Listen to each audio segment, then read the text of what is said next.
I'm going to start that over. Take two. Welcome to a special episode of Was It Good? We are comparing and contrasting two Arthurian-inspired viewing experiences in Green Knight and Trollhunters, Rise of Titans. I am Ravi, and I'm here with thine two brothers, Christian and Arjuna, and thy old producer himself, Mr. Michael, sits in the producer throne. Question. Yes? Which movie experience was more entertaining for each of you?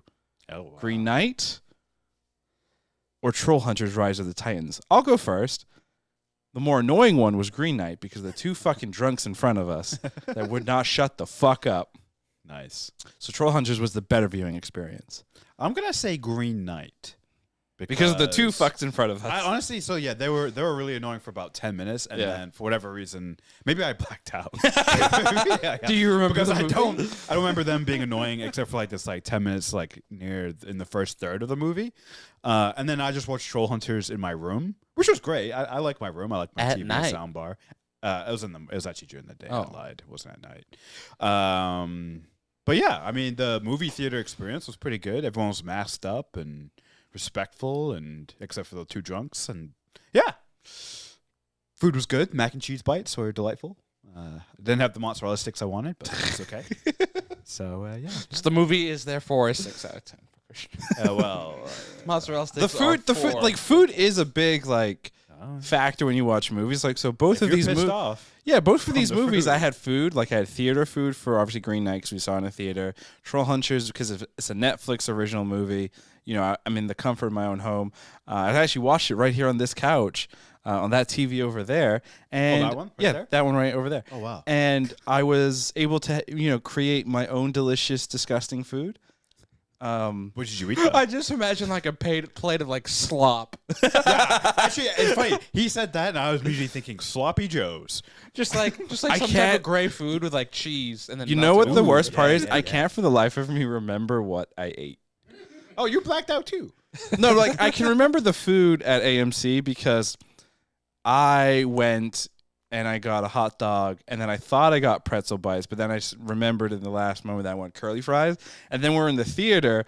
I have my box, and I was like to Krishna and Michael, I was like, hey, do any of you guys want pretzel bites? And I opened it up, and I was like, oh, wait, no, actually, I got curly fries. Yeah, you did. You blacked out for both movie experiences. So, actually, I used to be more like you guys where, the food was important, and I love eating popcorn. We know. It's going to come as a surprise that I've found recently when I don't have food at movies, I actually enjoy the movies more. Because you're more focused on the movie. I agree because every time I eat, I get too much, and about halfway through the movie, I hit that slump, and if the movie Green Knight, and we'll get into this, is a slower paced movie, so that might have been a good 10 minutes where I was fighting to stay awake, and it's not because the movie was bad; it was because I was loaded up on mac and cheese bites and popcorn and peanut M&Ms. Yeah, and it was a struggle. So Green Knight, I didn't get anything. I only had a bottle of water. So I was just able to. Yeah, I'm gonna try that for this movie. Zero in right on the movie. Yeah, because I used to, as you guys know, I used to have this rule for popcorn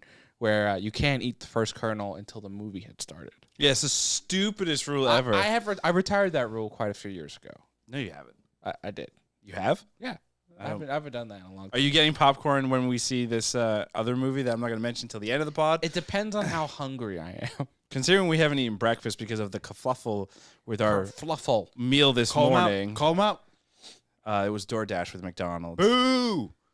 I didn't order it. I didn't even order any, but I feel bad for you guys. Postmates or Uber.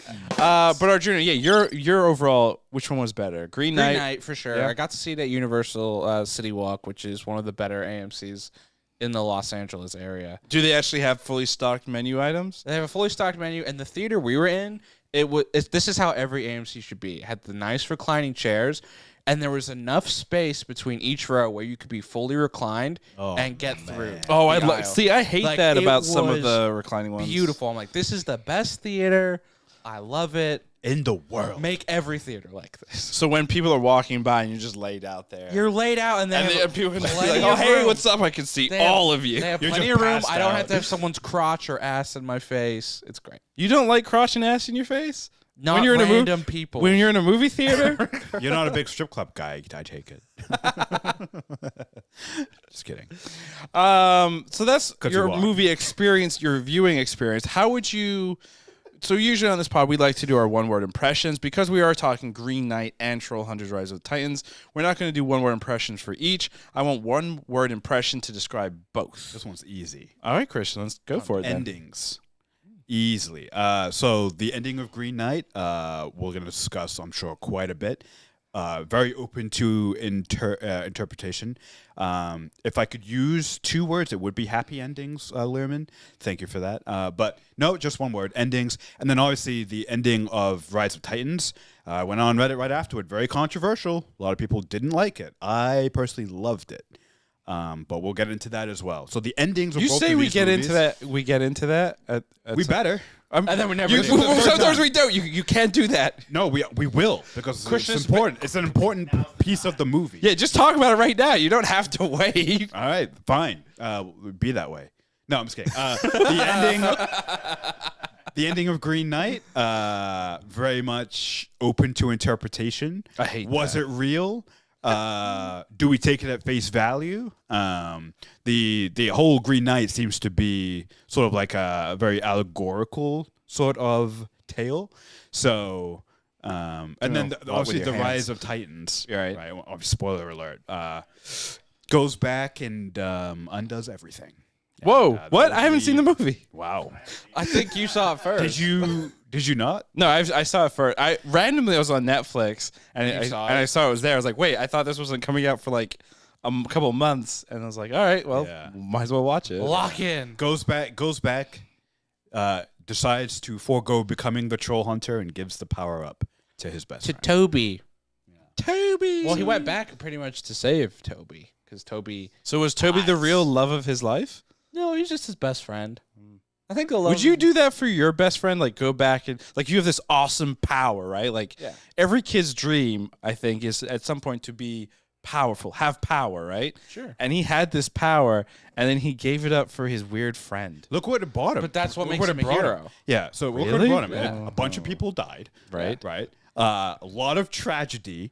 So So then by he's not a giving hero. it up- So he's putting tragedy on his best friend. How's that being a hero? So he knows undoing what's going to that. come. How do you know that's going to happen? By giving the power to somebody else, his best friend. He doesn't know if he is making things worse or But he's making it things worse for his best friend. because he knows what's coming. He How does knows he the know? challenges because he just lived them. But he just changed all of time. But there's certain points, right, that you would think would come up, right, with Merlin, with the Titans, with the wizardy people, with the aliens. All of that stuff is still whole still happens. shebang. So because a lot of that is set into motion before the beginning of Trollhunters, the event that he went to. They're all on track still, but he knows all of that now. So in theory, he could actually help out. He knows the bad guys. He knows their weaknesses. He knows how to get rid of them. Yeah. Time, though. Yes, time. Timey-wimey, Time wibbly-wobbly. hunters. They're gonna redo the whole show. Oh, I'm sorry. I just blurted out my one-word impression for both. It was time. See what I did there? And the reason I bring up time is, again, because to Chris's point, time is rewritten in Trollhunters. Yes. And then the time that it takes the Green Knight to move is supposed to be, 5 nights? 4 days? 5 nights? I don't know how time was there. 6 nights, maybe? Something like that, where they have to go in one certain direction to get to the Green Chapel. But as we saw throughout the Green Knight, there was a lot of situations where time did not feel normal or ran the course the way that we would expect. So time. Nice. Time is rewritten. Oh, I thought you were saying time is in the, time leaves. Like the... Oh, tie? No, time. Like Time. THYME. Time. Is that time? time? Yeah, time. Time. I'm saying time. And I'm You're saying time, too. Time. Time. Time. Unbelievable. Time. This is a social clip. Time. No, I don't think it is. Christian, are you already wet? My one-word impression is endings. Here's one. Real quick, do you think, though, people listening, because we've consistently heard one of the major feedback points that we get is you all sound the same? Yes. Yes. So, which one said yes first? Krishna or Judah? I have no idea. I feel like Krishna Krishna sounds the most different from the three of us. Probably, yeah. And then I think the biggest issue Only because of my fucked up accent. Yeah. Blame that on your parents moving Maybe we around. should I blame lead that into on my an parents accent. and Boston. Right, so we've basically all lived in three different locations, right? The United Kingdom, New England, and then now the West Coast. Yes. So There's some stuff in between. dibs on the West Coast accent. Yeah, you can have that. That's chill. Well, Krishna also lived in New York for 4 years too. Yeah, upstate New York is a place. You know, I forget that. Yeah. It's a place. Things happen. Junior, your one-word impression. My one-word impression will be epic because these are both epic tales on different and on different levels, right? Trollhunters: Rise of the Titans is very much the epic. Everybody comes together, Avengers style as crossover. I think Del Toro did an interview and they said that was the intention. Like they really wanted it to feel like that. A lot of Pacific Rim even illusions, especially with some of the fight sequences with the Titan. And the and the alien giant robot. was that Japan, China? Yeah, China. In China. China, yeah. Got to appeal to the... With the China. with the giant mech, with basically the giant mech, the mech Zoid, done by the alien voiced by Nick Offerman. Wait, really? Yeah. Yeah, Oh. that's Nick Offerman. Oh. So that was obviously very intentionally epic, and then Green Knight is epic in a more subtle way, right? It's this tale of Gaywin, Garwin. There's a few different. It's debatable on how you pronounce the name. We're gonna to keep things similar. We're gonna go with Gaywin. Let's go with I like Garwin. Gaywin. Go in. Let's go with Gawain. Let's go with Dev. Let's go with Dev. Dev Patel. Yep, Dev Patel. Sir Dev Patel. The actor that plays Gaywin. So his tale is epic too, right? He is this frequenter of the court. He obviously lives in the kingdom. He is the nephew of the king, but he has no tales of his own, and he, the story. That's of a him- line from the movie. Yeah, he has no tales of his own. You stole that. And he's going on his own epic quest, his own journey to confront this Green Knight, and he goes through a lot of stuff. So it is a personal epic. Yeah. for him. See, For sure. I thought you were gonna go differently with the epic, in the sense that Trollhunters is epic because it took 3 different series. Sure. It took a couple years of coming together, and then Green Knight was this. What was the runtime, like 2 hours and a bit? Sure. Of 2 hours of basically glory shots. Well, it's also a long time coming. The movie was announced quite a few years ago. 11 years ago or something. It was supposed to premiere at like South by Southwest at 2020, and then I think they talked about how because of COVID, obviously was delayed. They actually recut the film. Yeah, and then the cut that we saw was finalized last Halloween. When the director is Lowry, right? David Lowery. Correct. So when are we going to see the David Lowery original cut? Tomorrow. Oh, it already is. So when are we going to see the theatrical? Yeah, I want to see the theatrical cut. Release the theatrical. I would imagine the theatrical Please cut. start that. No, I would imagine the theatrical cut is probably those glory shots are a lot quicker, and the runtime is a lot shorter. I Probably bet. a lot shorter. The music is probably more in your face. It's like hardcore German rock music. Yes. That seems to be the way studios are really leaning. Hardcore German rock music. Especially for giants. What was it? Matt Damon recently was on Hot Ones. Nice. And he had an entire discussion about DVD sales and how it affects how studios don't greenlight certain projects. I think really what he meant was studios aren't greenlighting so many projects because there's no German hardcore rock music. Oh, interesting. You want your script greenlit? Get a German hardcore rock band. Rammstein. They're still around, right? Yeah. Allegedly. Now, as always, Arjuna spends a lot of time in DVD world creating DVD chapter listings. These aren't DVD chapter listings. They're not. Oh, they're not. He didn't do a chapter listing. This is Yeah, just no, talking points. These are just all talking points. Yeah, I'm about to say, I like, was this is actually gonna be hoping you were weird going to do a DVD chapter yeah. listing. I didn't want to. Right 'cause now there's on the 2 spot, movies. go. For Green Knight? Okay, here Just we do go. great. Okay, Judas DVD chapter in the voice of what? Ooh, in the voice of the Green Knight. There you go. So like Treebeard, essentially. Yeah. Green Knight is basically a variant of Treebeard All right. from Lord of the Calm Rings. stains. That's the whole movie. That is your best chapter listing ever. That's the only chapter. It's the only one necessary. Come There we stay. go. Weinstein. Uncomfortable hand job. Blind women. Troll hunters. Trolls. Because the giant people. Those were Titans. Yeah. Attack on Titan.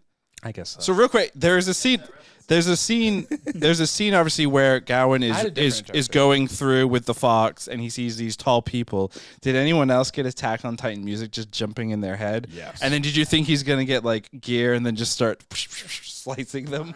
Well, that is right. But that's right after he eats those mushrooms, right? Yeah. So I interpreted that he's tripping. Yeah.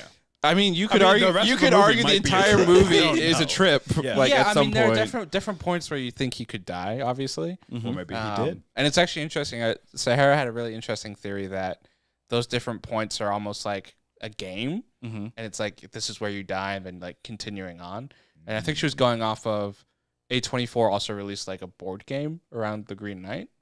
So it was interesting that she kind of looked at it as like, here are the different like inflection points of where you can pass or fail in your tale, right? Oh, interesting. So it's like, oh, when he's tied up and they show the quick shot of the skeleton. Oh, when he eats the mushrooms, When you were in you saw this, I was in a theater. Yes. So our theater did a gasp and then they laughed for some reason when they saw the skeleton. Interesting. And I looked at it more like people were super uncomfortable because a lot of people use humor when they're uncomfortable, and there were definitely certain points in that movie where you feel uncomfortable. There are points where it's uncomfortable, right? The weird hand job scene, super uncomfortable. That was the one where we got the laugh. Yeah. So we got the laugh. There was a laugh. There was laugh at the skeleton. Yeah. There was laughter with the girl and her skull and her head in the bed. And then the come staying laugh was laughter there.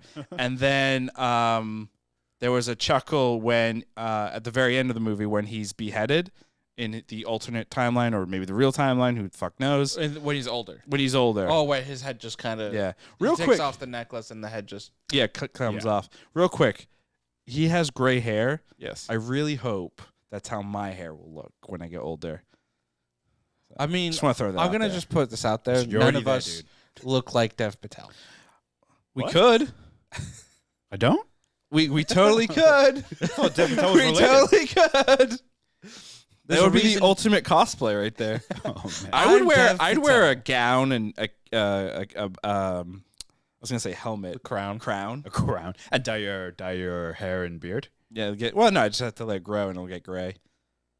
Oh, no, that's what happens. Why do you think I cut my hair so I get rid of the grays? Oh, damn. Let's hear. Obviously, I like Sahara's idea or theory there. But do you guys have your own theories about Green Knight in terms of what the fuck is actually happening, what we're seeing, or do you look at this more like cinematically? It's very beautiful. The score is amazing. It is what it like. What you get is what you get, and you don't need interpretation. Or what do you think? Go ahead. I was gonna say there's a line when he is with the ghost, the beheaded woman.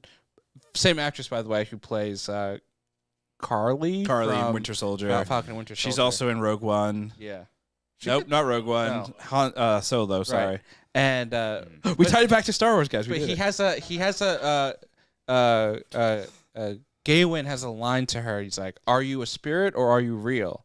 And she says, "Doesn't matter. Just go get my fucking head." Doesn't say go get my fucking head. But she says doesn't matter. Yeah. Right.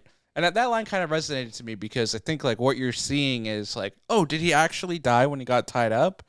Did he die when he had the mushrooms? Did he die? Did he get beheaded by the night? Did he actually go on and live this whole life? And him coming back was maybe like his last moment. I think the answer could be all yeses and all nos, but he has gone on some type of journey, right? Mm. And maybe there is some version who accepted it, right? And, had the ending that we see where the knight touches him on the head and says, "Off with your head." And it has a little ding, and it's a nice ending. Or maybe it is the ending where he ran away from his ultimate fate and died anyway. I think it can all be true. I think it's all about, I think the movie smartly plays into this idea of legend and folklore and how, legends kind of get twisted, because even with the puppet show that they keep showing before he goes, there's different variations of how it goes, right? He beheads the knight, and then he's looking for the knight and can't find him, and then the knight beheads him, et cetera, et cetera. So I think that's kind of the intention of the story. Like, he went on some type of journey, he learned some type of lesson. Only he knows what it is. Does he? Yeah, right. So, Chrissy, you said you had a theory? Yeah, actually, no. So when you presented it, like, I was going to say the latter one that you said, which is I actually look at it more as like what was presented. I've been thinking about it quite a bit, and you're right. It's really up to you, like what you choose your want own to interpret. Yeah, exactly. It's like you can. I think any of those interpretations are fine, but to me, it was a tale of this guy having to grow up, right? Take on responsibility, face death, become an honorable person. Clean up your own cum stains. Clean up your act. That's good. Yeah, that's better than what I said. I know. I like that. Well, it's also interesting, right? Because I think her name's Alicia Vikander. Mm-hmm. She plays two characters in this, right? She plays Lady, and she also plays the prostitute he has a relationship with at the beginning. Which I didn't even realize until the end, like afterwards, Yeah. when I think you pointed out, somebody pointed it out. Yeah. Like, that's crazy that Yeah. two different characters. But yeah, I look at it like all those things happened. He saw giants. He did take mushrooms. It's an Arthurian legend, and weird stuff happens in those legends. Right. There are fantastical, mythical things that happen. So this is the Green Knight. It takes place in that world. There is a King Arthur. There's an Excalibur. So I chose. I'm like, everything I saw is what he saw. And he got to the end there, and he went on the hero's journey where he, basically he kind of like died of the flesh and was reborn as the spirit. He's like, I accept death. I've seen where these actions lead, and he's like, I'm ready.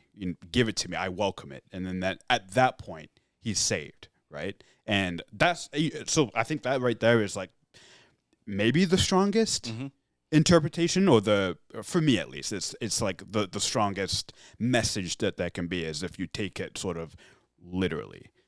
Did you guys catch when he's waiting for the Green Knight to wake up, the face morphing? It morphed. So it morphs into all the characters he runs into throughout the movie, and the final face it morphs into is his own face, Dev Patel himself, right? So interesting. The whole, obviously there's symbolism in this. There's a lot of imagery, and I think Krishna kind of hit the nail on the head. It's about his own journey in the hero's tale, and his own, him growing up and changing and going through something. Because at least what we're presented at the beginning of the movie, this is kind of like the spoiled rich kid who does whatever he wants in this nice cushy castle. And when he's asked, Gaywin, tell us a story, he's like, I have no stories. I literally do nothing. I go to the whorehouse. Yep. I come home. I go drink and eat, and I go to bed. Nice life. That's his life, right? But real quick, that's like, it's not the whole. In the beginning of the movie, we see his mom do some weird spiritual magic, dark thing. Witchcraft thing, which I thought was how the Green Knight is originally summoned. Yes. So maybe I looked at it like it's the mother like a mother wants their kid to do better, right? Yeah. It wants to put them into the world. So I looked at it as the mother was doing that. And also Arthur setting things off. As well was like, hey, you need to do my this. big question, and you guys don't have to answer, you can just start laughing if you want. My big question is Gaywin's relationship to the king. Yes. Because when he asked Gaywin to sit with him, he says, I wasn't there for you, like, growing up. I didn't put you on thine lap or whatever, or however he says it. Yeah. But it comes across that Gaywin is a nephew of King Arthur. Yeah. Slight adjustment here. Yeah. Sorry. That's the way I kind of looked at it. I agree. Siri thinks the same with thing. You, Siri. So I'm sorry. What did you say? So I guess the question is, how is Gaywin related to King Arthur, or is he related? So he is the nephew. His mom and Arthur are brother sisters. Okay, so big question. Maybe they're half siblings. And maybe that's why they're half siblings. Maybe that's why he doesn't She's recognize him. You know. Also, the according to first legend, part of his she's life. the apprentice of Merlin, who was that dude with the old things guy, under his yeah. The eyes. little red background where he like gives him a little stare. Oh man. Oh, I totally love- missed In all the that. beginning, he shakes his head. Yeah. Right, because I he love wants to that know part. like what it He's is. like, I don't know what this is. I love that part. When, I am I was like, oh, that's useless. Merlin. He's like, And in No some, lines. go with it. some legends, she's there to usurp the king. Right, In others, right. she's more or And- less. Right, she's Morgan. Is she Morgan Le Fay? Yes. That's his Yes, sister? that's Yeah. the one. Oh, so she's Morgan Le Fay? She's Dev's some mother? interpretation of her. Okay, She might not gotcha. exactly be Morgan Le Fay, like Michael said. Might be Our combining producer. a few things. Yeah. It's Arthurian legend, right? So there's multiple versions of the Mhm. tale. Like there are multiple versions of this tale in the movie. Yeah. Um, Much like a comic book. but yeah, I mean, clearly series. Gaywin has some mommy issues. You know, like there's whoa. there's some In some stories, she's his aunt. right. Ah, Yeah. there you go. So Still weird. But within the movie, and at least within the context, like obviously the sash The green that she sash. gives her, you know, that he's given, the connection to the women and them giving it to him, and the coming on the sash. It represents the invincibility that love gives you. Yeah. Well, that's one interpretation. Yeah. I just The- looked at it as a armor upgrade. Yeah, that's what that's. I mean, what this was like, was, yeah, this that's was what the- cool. like Yeah, we yeah. obviously play D&D. This was a lot of like, you know, he starts out with the horse, with the axe, the satchel, Gets a this, fox. the little Yeah. bell thingamajiggy, like A bell trinket. Yeah. trinket. Yeah, he does have a lot of like armor stuff. equipment, you know. And then he loses it all within the first 10 minutes of being out his own. Yeah, it's Well, kind and of even like the illusion of like that whole scene, and then he turns, and the woman who's blindfolded, right, is right there, and then that goes with the illusion to his mom, who does the same thing when she summons the Green Knight. So, But he can only see that blind person, right? Or the person wearing the old lady. no one wearing- ever really interacts with her. Just so her, just you him. could interpret it Yeah. that way. Yeah. yeah. It's All right, interesting. let's move into Trollhunters here, Rise of the Titans, the conclusion to the whole Trollhunters franchise. What a transition. I know, right? I just drop it like it's hot. Move into this. Well, I mean, there's didn't gonna be a see lot. that There's gonna be a coming. lot of like comparisons here. I mean, obviously with Trollhunters, it is based on again Arthurian legend with Merlin, Excalibur, Morgan Le Fay, So in the aliens. in the Wizard series, there is a Green Knight, right? Like in the modern day stuff, Arthur himself becomes a Green Knight because he's corrupted within this legend. So there's like the Green Knight stuff. Obviously, Merlin's in there. So there are definitely a lot of connections. But Trollhunters in general, how do you guys feel about the movie itself? It was when I watched it, I felt like I was all over the place. It was. I didn't unfortunately watch the Alien spin-off. I I did only not watched either. half Three of it below, and then yeah. stopped for some reason. Yeah. So I felt like I was missing Definitely a couple pieces. the weakest. It's also, it feels the one that's the most different, obviously. 'Cause Yeah. it's, It doesn't. It aliens. really doesn't have a lot of the same characters. yeah. At all. It only has the Creep Slayers, which is Steve and Steve and Eli. Eli, correct? and but- Eli glows up in this movie. Oh, yeah, puberty. That was Yeah, pretty fun. and Steve gets Yeah. pregnant. There was so Trollhunters has like a lot of like interesting things happening. Steve getting pregnant. That's it. That's it. I guess. That's it. Yeah, that's about it. Yeah. No, like I forgot like about Strickler. I was like, And his oh mo- yeah, yeah. totally forgot about that. You know, there's a lot of like stuff that happens in the first half that it was. I thought it was actually done pretty well, where it like caught you up. Sure. Well enough without having to go into everyone's like backstory. I'm like, oh yeah, that's what that character is up to. And even Three Below, like maybe I did see the series, but I didn't feel like you had to watch the series to really understand everything that was going on with the alien. Yeah, because they characters. still kind of explain everything, right? Yeah, exactly. And they're probably like smart to know that okay, not everybody watched every single show of this series. And ultimately like Trollhunters is a children's property, so they also have to be mindful of that, right? Where like kids have shorter attention spans, might not have seen all of it, but still want to see the colors and the epicness. So what you just said there is a children's property. And I thought that was the most interesting thing about this movie because there is dark as fuck. constant death in this movie. I'm like, there's more death in this movie Then there was in the Green Knight. than there was in the Green Knight. And I'm like, that is insane. But here's the thing too.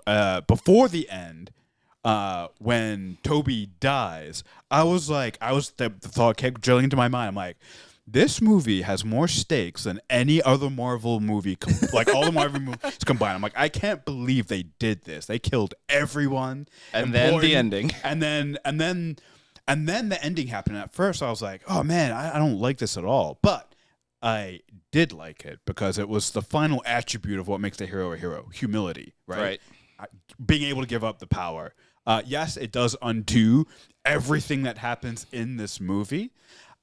Which I can understand why that would frustrate, the entire fan base. For me, though, this was what is the main character's name? Trollhunter's name. Let's just call him Trollhunter right now. Wow, I'm completely I'm blanking. totally blanking on it right now. Trollhunter. They calls him Atlas. Yeah. Young Atlas. Young Atlas. Which means his name is... Well, anyways, he... Troll. It's his journey, right? This movie is about his journey. So him going back, finally accepting that he is a hero, having the humility to be able to give that up, it still works in that context. The hero's tale. The hero's tale. Jim. Young Atlas, a.k.a. Jim. So who do you think is the better hero? Oh, it's got to be Gaywin Jim. or Jim? It's got to be Jim. Oh, but it's a difference too. Gaywin's at the beginning of his journey. Right. That's true. And Jim Jim's is at the pretty much the end of his That's journey. a great point. So if Gaywin wants to be a real hero, he needs to watch Troll. He needs to take notes from Jim, Young Atlas. But I think that's what's rewarding about Trollhunters, and that's the big difference between this one, right? Like I think you said at the top, Trollhunters is the culmination of multiple shows over many years, and we've had this through line of Jim, right? Jim is obviously the protagonist of Trollhunters. Jim is a secondary character in Wizards, right? And his journey there is losing the amulet and all that type of stuff. So it's actually really, really vital to watch that show to understand this movie. And I kind of liked, my fear when I started the movie was like, oh man, they have all these shows, they have all these characters.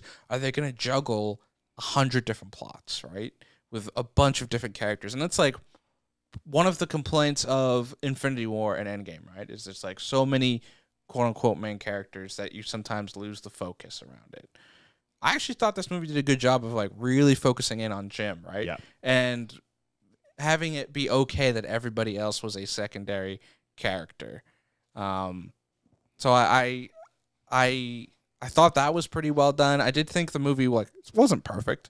It is an animated movie. It is a children's movie that is very Marvel-esque in terms of the world is ending and we have to kill the 3 Titans, But I think overall it was entertaining. It was fun, and kind of like Christian. Actually, on paper, if you told me that going in, they're gonna go back in time and undo everything and go to the beginning of the series, I'm like, wow, that's stupid, a waste of time. Yeah. But I think what's really cool and what feels different about this one is that, and what makes me excited if there is a future to this franchise, is Jim has gone through everything and everything would be really different and you feel that stake to it.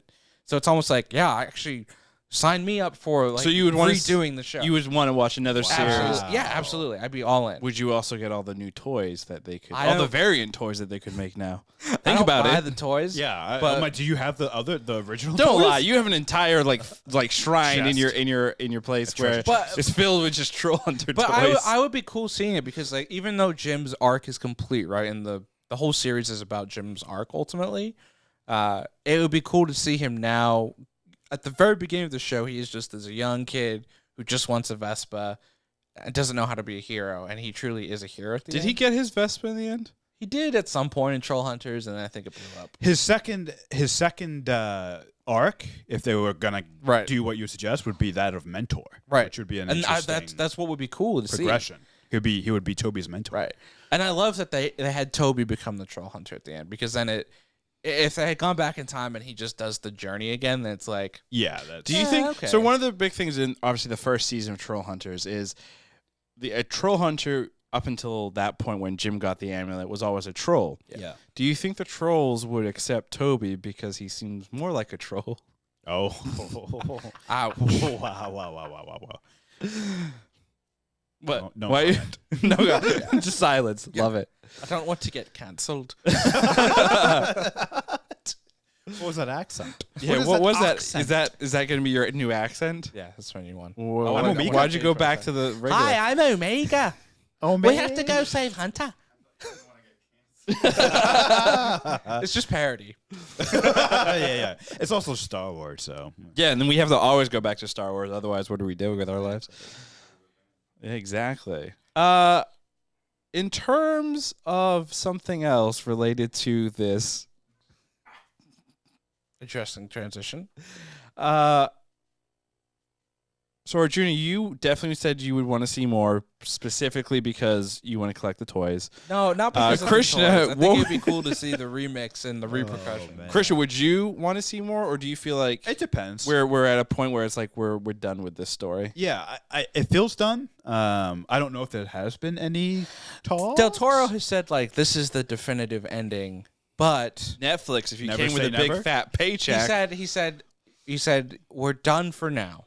And I don't that's see a good way. anything happening on the horizon, but clearly it's open ended. Clearly we could do more. And he's like, I'm never gonna say never.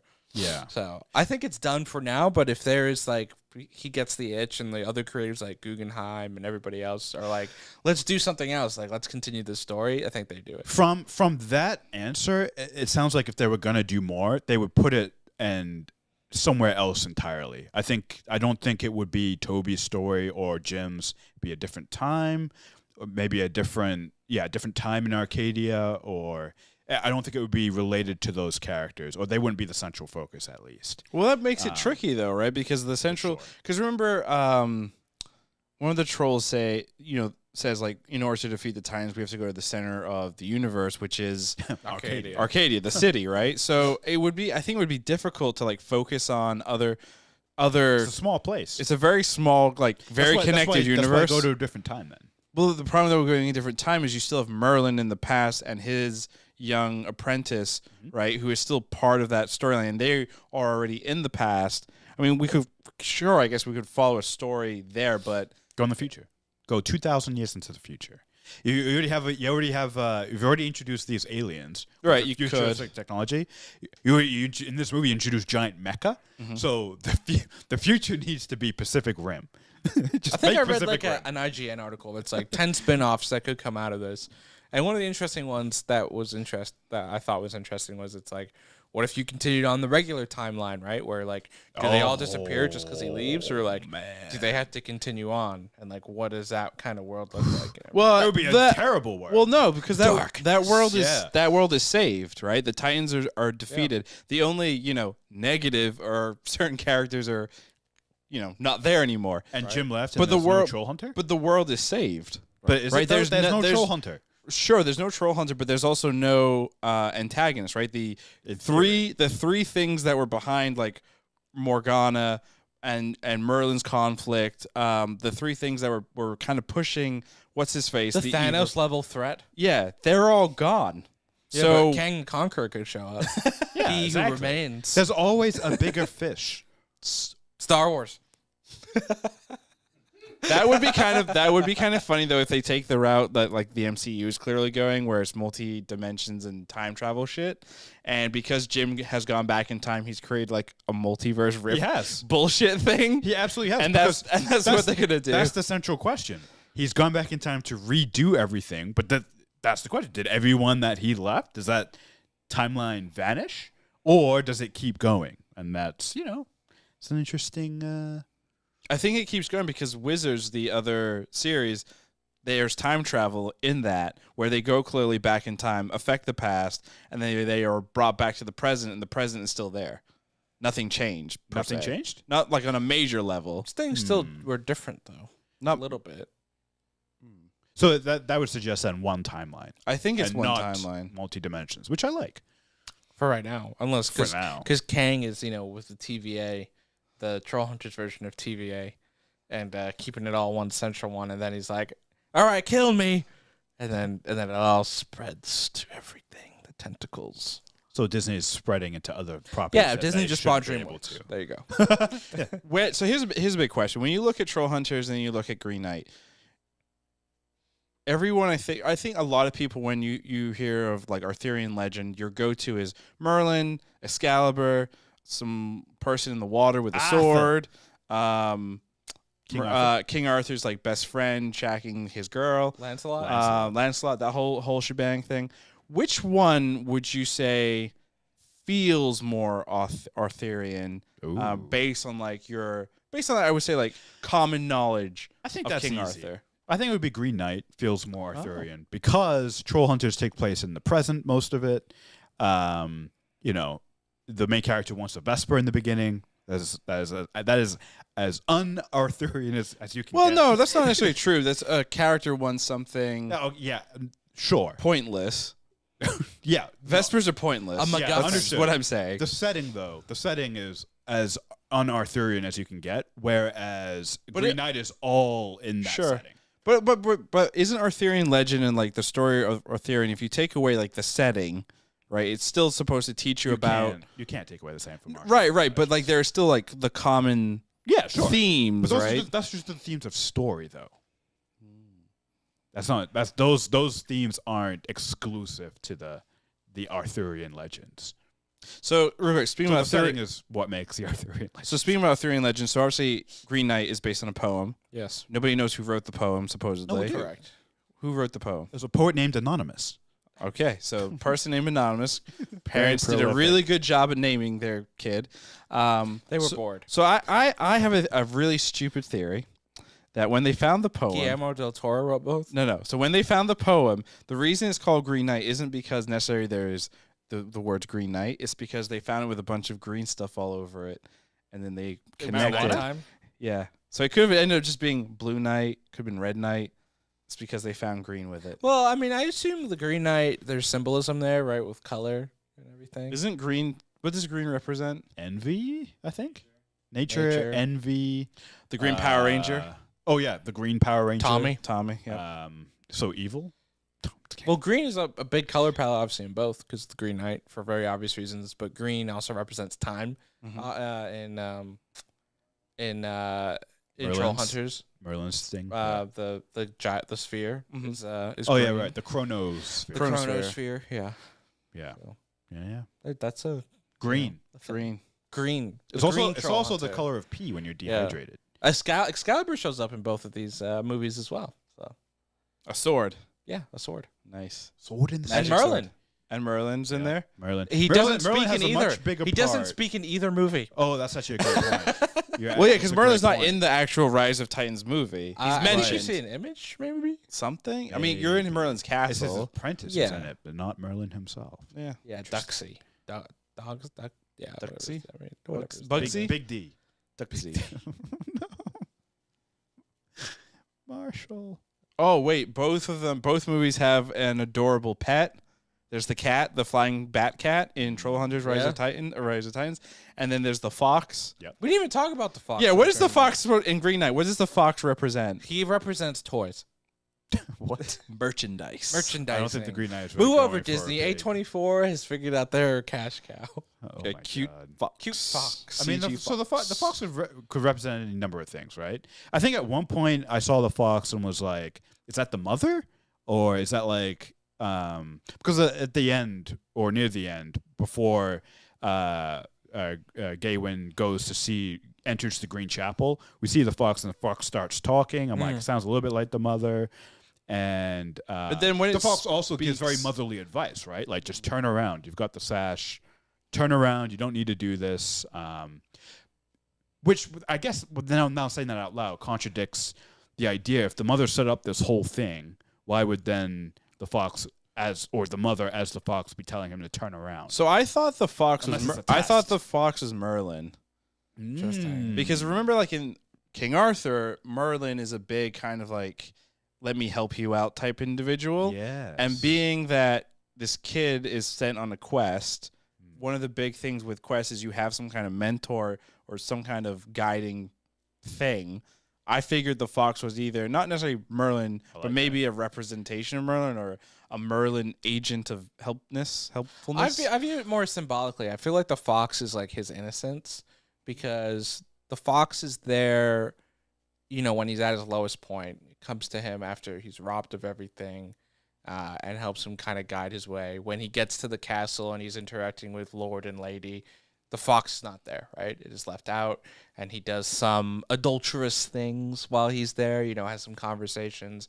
He gets his hand job there. Fox is not present. And then when he goes back on his journey, it's there. Then his innocence is telling him, like, you don't need to continue going on. What was interesting, the fox reappears when he's leaving, and he runs into Lord. Lord has him and gives gives him back.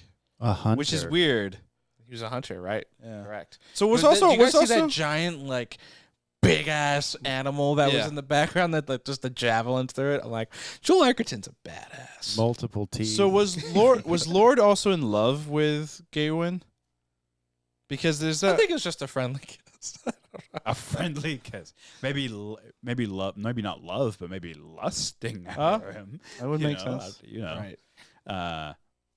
he knew what he was doing. He asked for what Gaywin got, and he knew what Gaywin was getting. So That's right. He did say, "Whatever you get, I ask that you give to me." Right. Oh, geez. Now, okay. Now that all makes more sense. in the poem, he gets kisses 1, 2, and 3, and he gives them to the Lord every night. The only thing he withholds in the poem is the belt.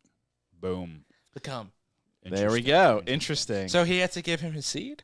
Which is parallel to what the Green Knight is asking of Right. our main character as well, right? to give it's back like, you what strike me, and in 1 year and 6 days, I will return the blow equally, or whatever. I thought it was just 1 day, 1 year. In 1 the, year and 6. Oh yeah. in the Yeah. poem, the Green Knight is the Lord. Right. He reveals himself. at the end. Spoilers. I believe the first face that the Green Knight morphs into is Yeah. the Lord. And I remember watching it and being like, Joel Edgerton is definitely the Green Knight. Like, I'm like, obviously. But No, he's Gaywin from maybe not. 2004 when he was with his buddy Clive Owen. I just thought it was interesting. Both he and his wife seemed to be hunters. Yeah, in different ways. One was And the weird old woman. Well, I don't think she exists. Do any of them exist?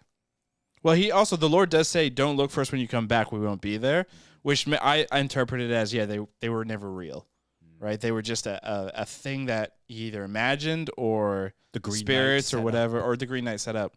I also at one point, and I don't know if it makes any sense anymore now, we kind of talked it all through, but I also at one point thought that in terms of like time, I thought that everything that we were seeing was just kind of like a big gigantic chicken and the egg type thing, where Gaywin was actually the Green Knight, and the whole idea of like, give me back, you strike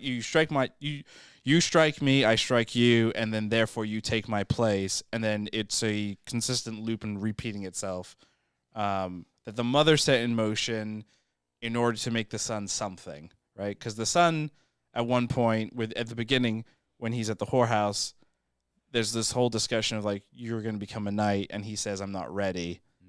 Right. He's clearly afraid. He's clearly afraid he's not ready or doesn't feel he's ready. So the mother's pushing him in to be a knight. Why not better than be this Green Knight thing where you can just keep repeating, chopping your own head off. Anyway. That's interesting, especially because I actually did not catch this. But when you said that the last face that the Green Knight appears is Dev Patel's or Gaywin's face. Gaywin. So that's interesting. I don't hate it. The Green Knight, though, I think at the end of the day, the Green Knight is a representation of all man and all people, and it is basically you're going to go and fight not your demons or whatever, but like it's a physical manifestation or representation of like what you're going through as a person in order to grow. His journey. Yeah. Right. He represents nature. Nature obviously plays a big part of big part of this entire story, right? Even the shot where Gaywin dies, and you see the skeleton, right? Nature's taking over. He's rotted, but everything else has thrived. Everything else is green. Yeah.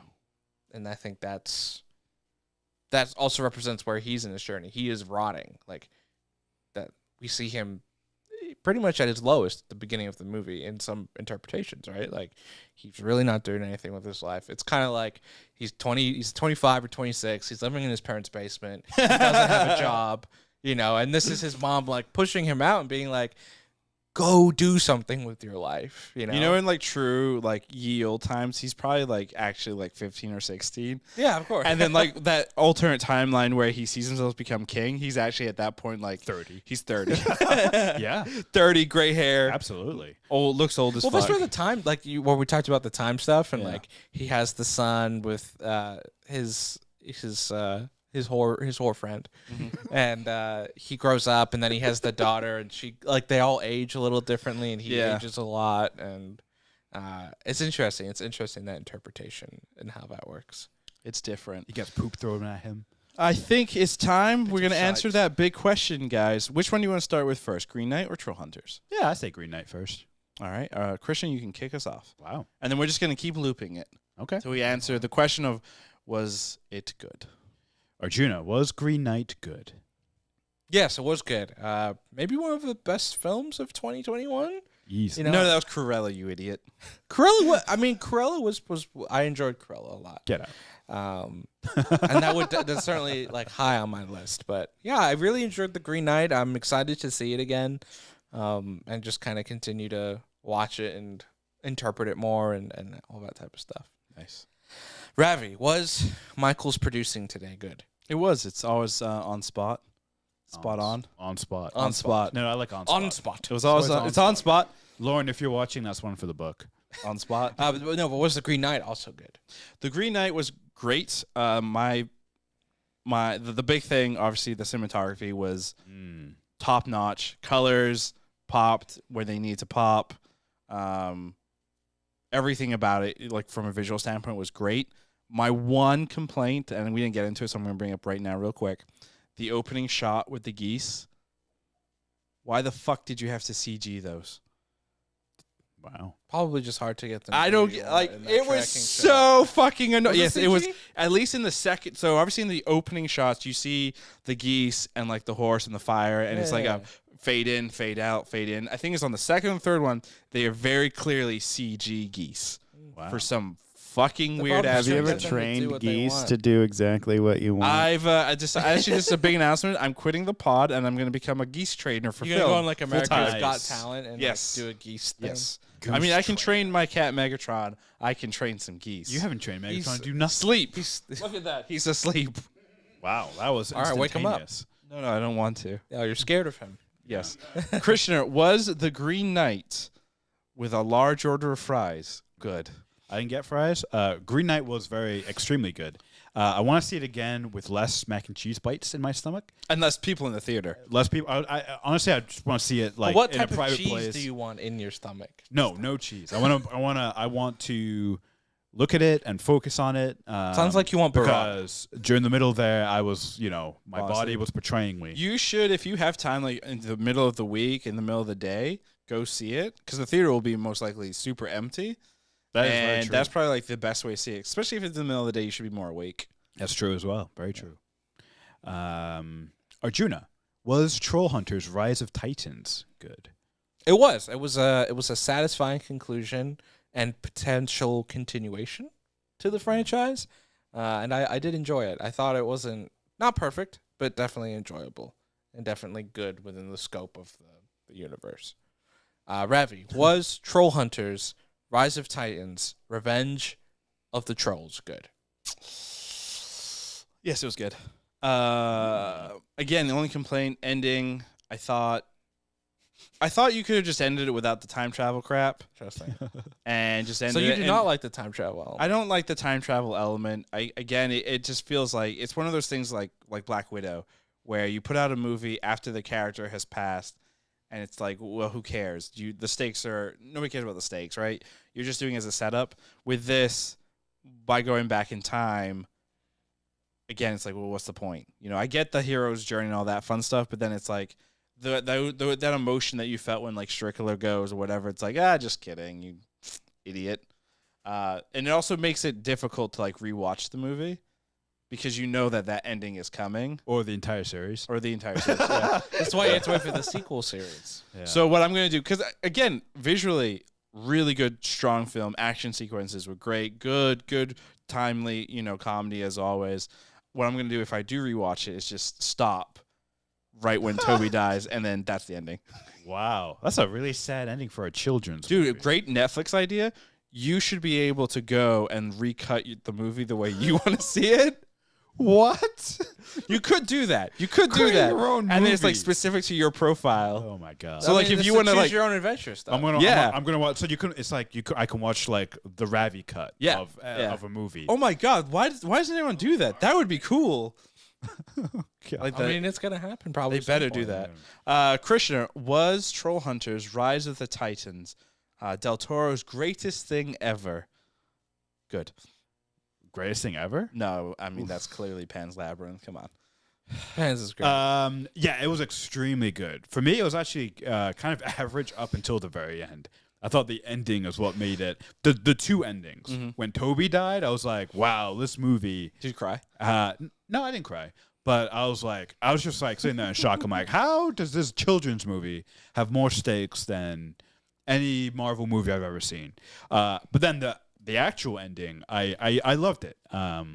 It was, I know it does undo everything, and I could see why it would frustrate people, but I loved it for Jim and for Toby, and good stuff. I almost want to be like, I wonder, it makes me think, like, did they plan this ending from the beginning?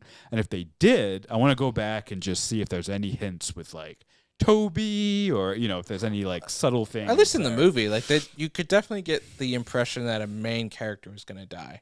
Especially like you knew one of the three of Jim, Toby, or Claire were probably biting doomed. the bullet. I wonder if they did screen tests. For Like they had each one die in front of live audiences. Yep, and see what happens. Wow. I think get kids, get like 4-year-old Yep, kids yep. who love it. Get them in the eye. And they rate it on the emotional, like screaming and crying. Toby would be the one. Yeah. To be honest, It makes sense. Toby would be probably the most heartfelt death than, because like you expect Jim to die. He took on the responsibility willingly. It's fine if he dies. Claire, actually Claire would be a weird one to die. That might have been harder than hit harder. I don't know. Anyways, that's going to do it for us. Thank you for listening, watching, as we compared Green Knight to a children's television show that ended with Trollhunters: Rise of the Titans. They are clearly the same thing, and they're clearly made for the same audiences. Trollhunters. exactly the same. Yeah. Exactly. Yeah. As ours, you can find us on Twitter at Was It Good, on Instagram at Was It Good BTM. We do these pods live on Fridays or Saturdays at youtube.com/wasitgood. Our next pod is going to be this Monday, discussing Suicide Squad. So definitely be on the lookout for that. And with that, goodbye. Noise.